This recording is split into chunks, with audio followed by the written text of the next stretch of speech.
Right now, the life expectancy in the United States is 78 years old. However, that drops dramatically if you're a police officer. Depending on the study you look at, that ranges from 57 years old to 66 years old. But either way, that means we're losing 1 to 2 decades of our lives. And depending on where you work and what age you can retire, that might mean that you're dead within 3 to 4 years after retirement. One of the things I've learned recently is just how much mental health plays a role in that life expectancy. So I'm going to be releasing videos every Monday called Mental Health Mondays. And my goal is simple. I just want to help break the stigma when it comes to mental health, especially in first responders and military. And I want to start normalizing getting help. If you're watching this and you're thinking to yourself, man, I don't have a problem. I don't have any mental health issues. I don't have PTSD or PTSI. That's great. That's okay. It's okay to be okay. I think there are some people that will say that to themselves that don't realize that they might actually have some issues. But either way, there are people that do have those issues. So I want to talk about a couple things and illustrate that point. Some statistics that will help kind of like highlight it. So the first is the average American will experience 3 to 4 traumatic experiences in their lifetime. 3 to 4. Now let's compare that to the average police officer. 178. And that's on the low end. That's the lowest study I could find.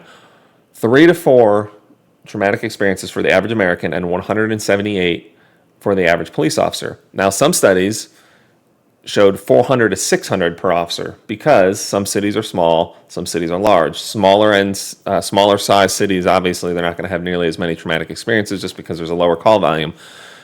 But either way, even if we stick with that smallest number, 178, that's over a 9,000% increase from the average American who's going to have 3 to 4. So if we think that that isn't going to have some kind of effect on our brain, we're fooling ourselves, and we're not doing ourselves any favors by pretending that that's not going to happen, that we're going to just come out unscathed, okay? So the number changes when you open it up to all first responders. I focused on police because I'm a police officer. But if we open it up to all first responders, that number increases to 900 traumatic experiences. 900 traumatic experiences. Depending on the city and what you do, it could be 178 to 900. So we've got that going for us. And to be clear, you don't have to be a first responder or in the military to suffer from traumatic experiences. So don't think you can't benefit from what I'm talking about here or what I'm about to discuss. Because even if you are the average American who only had 3 to 4, you could still have plenty of damage done. And having some of the knowledge of what I'm about to talk about still might benefit you.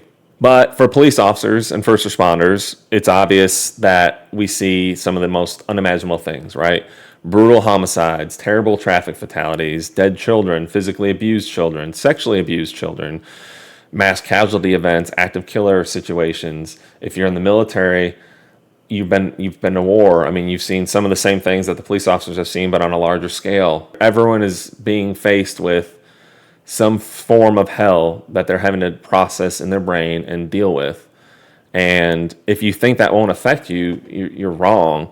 And I'm not saying everybody's going to develop PTSD, but I want to talk about PTSD specifically for a second. Just because everyone isn't going to be diagnosed with that doesn't mean we shouldn't understand what it is or understand the difference between what PTSD is and what PTSI is. So here's the definition I got straight off Google. While often used interchangeably, PTSD, post-traumatic stress disorder, and PTSI, post-traumatic stress injury, are distinct concepts.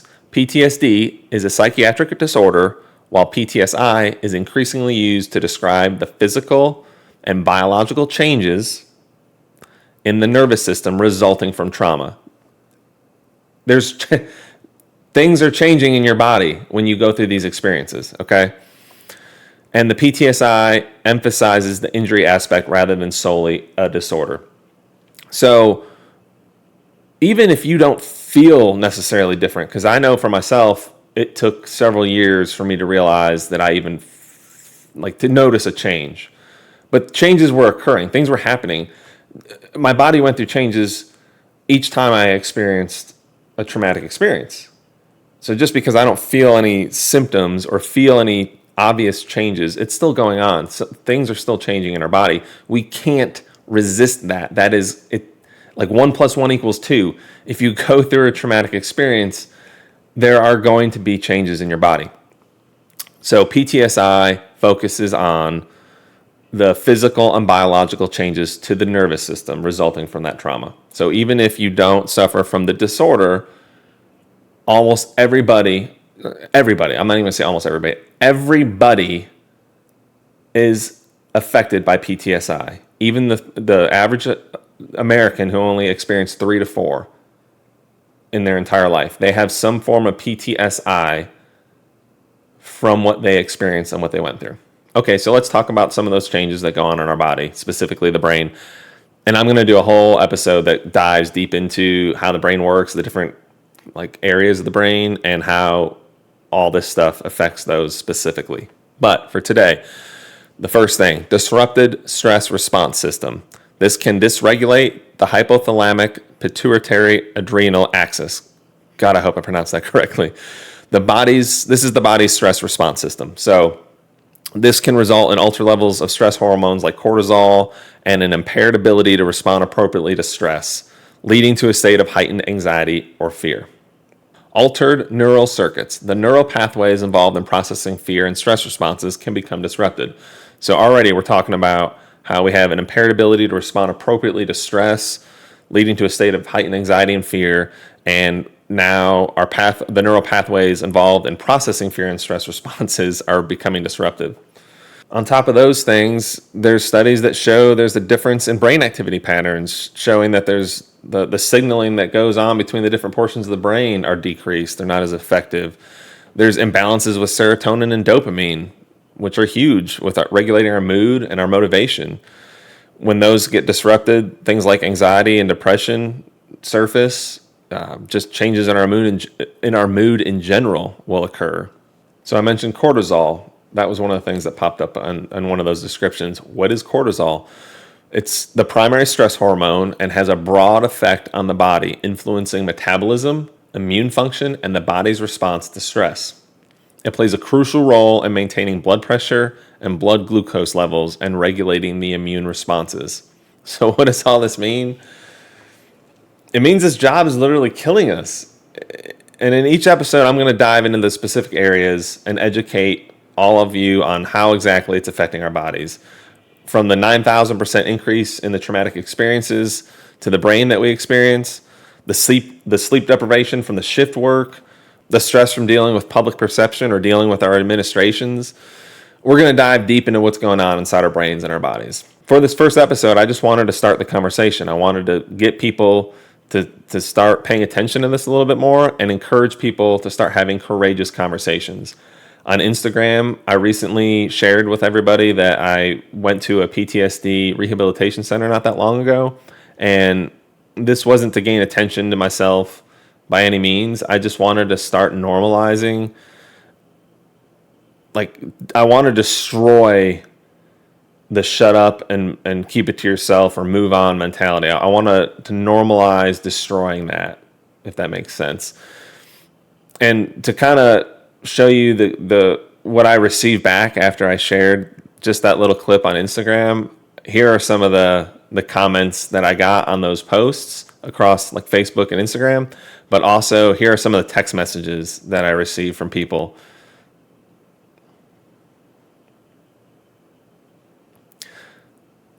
So many people want to talk about be the best version of yourself, optimize yourself. But if we're too afraid to take the mask off and show what's going on behind it and admit to ourselves or to others, it's impossible for us to be the best version of ourselves. We're not optimizing anything. By not having these conversations, whether it's out of fear, whether it's because we're just uncomfortable, whether it's because of the stigma, we're allowing injuries to fester. And that's destroying us. It's killing us, literally. We're inviting addiction and other unhealthy coping mechanisms to flood our lives. And what's worse is we're opening the doors for anger and spiritual warfare to just wreak havoc on us. So let's normalize getting help, seeking help. It doesn't make you weak. It doesn't mean that you can't be great at your job. In fact, you'll be better at your job. You'll be optimized, or more optimized at least.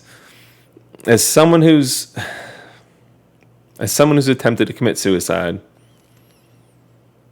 and received a second chance at life and a second chance to be redeemed with God, I'm not going to squander the opportunity that was given to me. And based on the text messages and the comments I've received just from that one post, I know I'm not alone, which means you're not alone. You don't need to be afraid of being judged for trying to seek help, you know? If anyone actually does laugh or talk about you behind your back for trying to heal, trying to get better, trying to get help that you know that you need, or maybe that you're just not even sure of what you need. You need to talk to somebody. You want to have that conversation. Think about how sad that is if someone's going to do that, if they're going to laugh at you. Don't let that keep you from getting the help that you need. Don't let that stop you from having the conversation, from talking about it, for having the courage to talk about it. So the takeaway from this episode is let's have those courageous conversations, okay?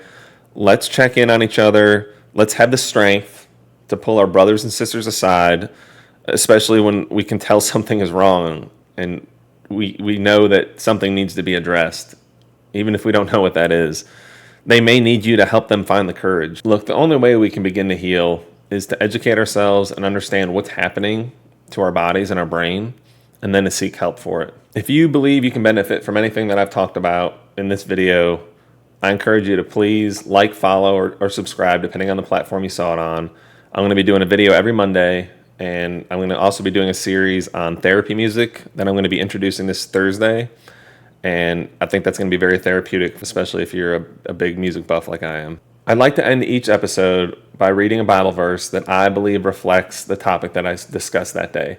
So today I'm going to read to you Psalm 34:17. The righteous cry out, and the Lord hears them. He delivers them from all their troubles. And I just believe that captures the courage to speak up and ask for help like I discussed in this episode. So thank y'all, and God bless.